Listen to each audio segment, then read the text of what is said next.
So, Anthony, I'll pass it off to you. The first topic you were talking about was the types of partner visas. Cool. All right. So essentially today, I will go through the partner visas and the different types that you can apply for. So here in Australia, there's pretty much, I call it three streams. Essentially, you have the 820, the 801, which is the onshore partner visa. Okay, you essentially apply for both visas at the same time. The 820 is the temporary visa, and the 801 is the permanent. The subclass 300-100 is the offshore partner visa.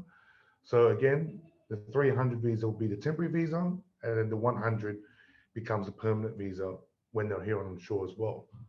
The last one is I've combined it, right? It's a three-stage process. It's a prospective marriage visa and onshore partner visa, where the 309 subclass visa is a engagement visa, where you propose to your partner and then you're gonna come to Australia to get married. Mm. And then once you're here, you've got 9 months to get married, and then you lodge the 820, 801. Oh. So a lot of people get confused with these visas. That's why I would discuss them briefly, and then you can understand which one might suit you better. Obviously, for right now, onshore partner visas are great because of COVID. Nobody wants to go offshore. And a lot of people are using the prospective marriage visas because they haven't seen their partner for 12 months and they want them to come in. Okay. So here you see a comparison table which I've created for the onshore 820 and the offshore 309. Okay. What you're going to see here is that you can either be de facto or married. And de facto is when you aren't married and you have 12 months relationship living together, following the four pillars of the relationship, which I'll explain a bit further. Or you can have your de facto relationship registered. Unfortunately, in Western Australia, that is not possible. If you lodge a partner visa onshore, you'll be given a bridging visa, okay? Whereas offshore partner visa, you don't get that. So that means you're waiting offshore. Both visas process the same amount of time, currently advertised between 22 months to 28 months, okay? So what you see is that if you lodge the bridging visa, let's say today's the, 17th, 18th of February, and let's just say your visa expires tomorrow, okay? And you lodge the visa today. And what happens is you be granted a bridging visa, but that does not activate until the day after your visa expires. So on Saturday, when your visa has now expired, because you lodged the application before or on Friday, you'll be issued a bridging visa, which will be active. With that bridging visa, we'll go to the third line, you'll get work rights. And with those work rights, you can work full time. However, obviously, for the offshore applications, you cannot work full time because you're not in Australia. So you can work full time in your home country. If you came over on a tourist visa while visiting and waiting for the application to be completed, you still don't have work rights. Also, because you have a bridging visa and you have work rights, you'll also be eligible for Medicare. So this is great for those who are currently, might have some pregnancies or people who have, some illness and stuff that they want to get treated. You can do it here rather than being treated in your home country. So the Medicare initiative is quite attractive to a lot of people. Okay. So the bridging visa is a very powerful mechanism of a partner visa. Even if you were here illegal per se, and we'll go through some case files later on, you will get issued a bridging visa, you will get the Medicare. So, it is quite important to understand why we pushed the onshore partner visa. But of course, nobody here wants to do offshore because it's so long. But there are a lot of people who can't come into Australia like COVID right now. There's some issues. Yeah. What's the general processing times on offshore partner visas? It's the same. It's the same. I'll go through it a little bit later, but it's essentially depending they advertise it as 28 months. Yeah. But I managed to get a Singaporean client in September and it was granted by November. And I believe it's because the Singaporean processing office wasn't busy because of COVID, right? Another thing to be careful about is that you have the Administrative Appeals Tribunal. That means that you can appeal the decision if it has been refused. Now, because you have a bridging visa, if you got refused, your bridging visa will continue as long as you appeal within the 21 days. And the appeal process can take 2 years. Mm-hmm.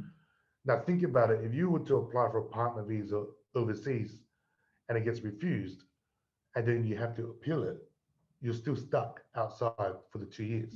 Okay? You see the visa application fees, they're essentially exactly the same. Okay, above 18 secondary applicant is if you have a child who's a mature child under the age of 24 that's dependent on you. And a secondary applicant under the age of 18 is a child who's obviously a minor. Oh. Okay, so again, the locations, if you look on the bottom, the 820 application is you need to be in Australia at the time of application and at the time of grant. When you get your permanent residency, it is the time of application and the time of grant, you're here in Australia as well. You see the little asterisks are put there. A lot of people get confused. They think that my permanent residency is 2 years from the time that my 820 temporary visa is granted, and they get upset because the processing time is 28 months. What a lot of people don't know and realize is that your permanent residency 801 visa is actually 2 years from the date of lodgement. So if you lodge the visa today, 18th of February 21, on the 18th of February 23, you can get your permanent residency. So if your visa is granted on the 1st of March, what happens is you'll be issued the temporary visa, and then about 2 minutes later, you receive the permanent residency as well. So that 2 years is within the time of processing as well, where when you're on a bridging visa? Yeah. So it's quite funny because some people get angry and they're asking me, hurry up the application. And then for whatever reason, their temporary visa is issued on the 23rd month, right? Yep. Just under 2 years. Then on the 24th month, you're eligible for your PR. And guess what? You actually need to give more evidence to prove that relationship has continued for the extra month. And your processing time for your PR is another 20 months. So actually, these long processing times actually are quite good, because when the visa gets granted, you get both your visas at the same time. Oh, okay. But if your temporary visa is granted early, and then after 2 years from the lodgement, you put in more evidence of your relationship, that process takes about 2 years. So really, it's good to have a long temporary visa application. Yeah. Now you see here the subclass 300 prospective marriage visa, moving over to the 820 onshore, okay? So what you see here is that the 300 prospective marriage visa is for those who are engaged and they want to come to Australia to get married.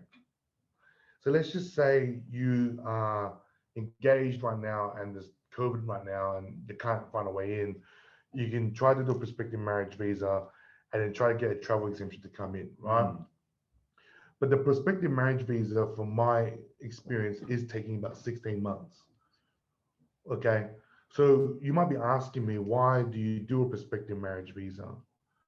The thing is, the prospective marriage visa is designed for people who don't want to do an offshore temporary visa, an offshore partner visa, and designed for people who can't get good tourist visas to come to Australia and lodge onshore. So the prospective marriage visa is almost guaranteed as long as the relationship is genuine. Yeah. So really, how do you prove that you're engaged? Like, obviously, there is no sort of paperwork. I mean, if people provide evidence, evidence of the engagement, I mean, everyone's got a ring, right? I mean, you bought a wedding ring, evidence of the ceremony. Some cultures have engagement parties. Yeah. You know, right now I understand with COVID, everyone's doing like Zoom engagement parties and things like that. There's Zoom weddings and stuff. Okay, but in reality, it's just natural. People just need to realize that you might not have a big ceremony. You might have just asked your partner to marry you, but as long as you can prove it and everyone has socially accepted it. Yeah. So you're proving a genuine relationship as well can prove. I mean, if you're smart, right? are smart and you do everything on your Facebook and you change your status to married or change your status to engaged, Mm-hmm. that means you're telling your friends and family and whoever can see your profile that you are engaged. Mm. You're not hiding it. Yep. And they have a lot of that holds a lot of weight. Yeah, yeah, So definitely. even if you screenshot that I'm engaged or I'm now married, that's you telling everyone. And if you got 100 friends, 200 friends, Mm. 500 friends congratulating Yeah. you, it shows that you are socially accepted by your friends. Okay. So there's ways to do it. Yeah. Okay. So what happens is your work rights, obviously, I mean, the bridging visa you don't get because you've applied it offshore. But then once you have made the application and you came on shore, you will get the work rights because the 300 visa has work rights to it. Okay. If you go over to the top right, the marital status of an 820 visa after a prospective marriage visa, you have to be married, Okay. obviously. Yeah. So you'll be given a 9-month period from the department to get married in Mm. Australia. Okay? So once you get married, you lodge the 820 visa and then you continue on. Mm. Again, that 2-year period actually starts on the lodgement of the 820, not when you lodge the prospective marriage. Yeah. Okay, so it takes some time. Yeah. Medicare, yep, you get it. Appealing, again, those that are offshore doesn't get it, right? Those that are onshore applications, it is there. So you can see this visa application fee where it gets a little bit tricky here. The primary applicant is $7,715. Yep. The primary applicant for the 820 visa this time around is 1,285, and that is because you need to make an application after within 9 months for the partner visa. So your 2-year period starts when you pay 1,285. So this visa is actually more expensive. Yeah. It's an additional sort of fee on top for the prospective Yeah. marriage visa plus thing. Okay. But then again, you would have paid a couple of $100 for a tourist visa to come in on shore Mm. anyway. Yeah, exactly. Right. Yeah. But this is a bit more guaranteed because a tourist visa might have conditions that stops you, which I'll explain a little bit further. Okay. At the time of application of grant, the prospective marriage visa needs to be offshore. And over on the right, obviously, the 820 visa is onshore. Now, right now, there is special rules with COVID. They are saying that those people who have applied for the visas offshore that are currently stuck onshore, they can now get concession to have the partner visas granted Mm. in Australia. Yeah. But in those circumstances, are those clients holding bridging visas or what kind of visas are these clients holding? Well, at the moment, they have to apply for a temporary visa Mm. or some other visa to be here. But the rule is that they aren't going to ask you to leave, Mm. apply for overseas, and come back. Okay. So it's Okay. more about separation instead of like not having them being separated. Yeah, so we've got some clients, and I'm assuming there'll be, Mm. many here for instance, that were coming on a tourist visa to visit their partner and some time ago, Mm-hmm. and they don't want to go back because you need a travel exemption to come back. It's Yeah. quite difficult. Okay. All right. So again, so what partner visa stream should I choose? Here you see, the de facto. Now, Brian and I will never tell you to get married, right? But some people will say to me, "Oh, you get married, it guarantees you the visa." Mm. It's not true because the thing is, there's a lot of people lodging fake partner visas because, as you can imagine, a lot of people want the Medicare. Mhm. I mean, $7,000 for a fake marriage, but then for 2 years I get free Medicare because I have cancer or something like Work that. rights, Medicare. Work rights, all these things. it's a very attractive thing. Mm. So don't take it to too much that a marriage visa, a marriage certificate Means is a every golden year. ticket, right? Mm. So same thing with the de facto. There's a lot of people who come to us and they say that they live together for 12 months and all that sort of stuff. The issue here is that you got to realize that there's a lot of people who are housemates. Mm. Me and Brian might live in the same house. Doesn't mean we're in the same relationship. I have a dress. I might have a joint bank account with him because we pay our bills. We definitely don't. But we don't, right? But it's something to consider. So the de facto is a 12 months requirement, but you can have it registered. Yeah. But in Western Australia, that is not possible. Mm. And I have so many clients that call me and they say, I'm going to fly to Melbourne and do a registration. Just letting you know you can't do that because those states require you to live there for 6 months. So you would have to change all your addresses to Victoria to get registered in Victoria. For 6 months. Yeah. Yeah. So if you just got in a relationship and your visa is going to expire for more than 12 months, within 12 months, and you don't want to get married, then you guys have to move. Yeah. Pretty much. Okay. Original passport. You see, I talk a lot about the 820 visa because most likely everyone is probably here on shore, but there's a lot of people that have tourist visas that are very easy for them to come on. And they come here and there's no conditions, right? They don't have the 8503 condition that stops them from applying a visa in Australia. Yep. But then you got a lot of people from the more riskier areas, such as Africa, South America, Asia. Those countries, sometimes you have an 8503 condition on your visa, which actually stops you from applying for a visa in Australia, meaning that you can't do the onshore. Okay. If you're good and you get the 8503 waiver, which we've helped a lot of clients to do, then you can then apply for the partner visa on shore. Yeah. If you don't get that waiver, your application becomes invalid. You've overstayed, then you got more problems. Okay. The costs, the prospective marriage visa does cost more. However, this is almost a guarantee that you will be able to come here and get married. Yeah. So it's a safe route and it does cost a little bit more. Whereas the onshore, you have the ability to work. Yeah.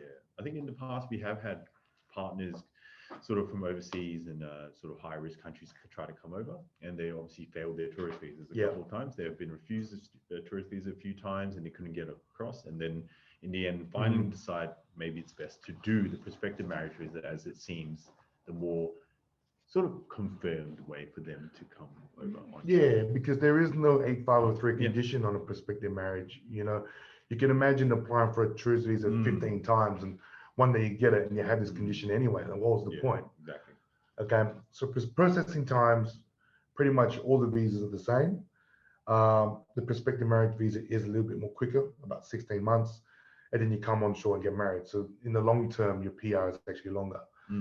Okay, onshore applications, doesn't matter where in Australia, gets processed by the W18, the Western Australian office.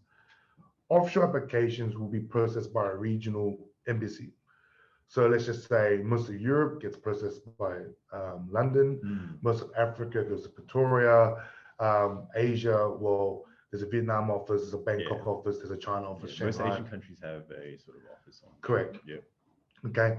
And we realized that processing times offshore can be faster if that office is not busy, right? So take that into account.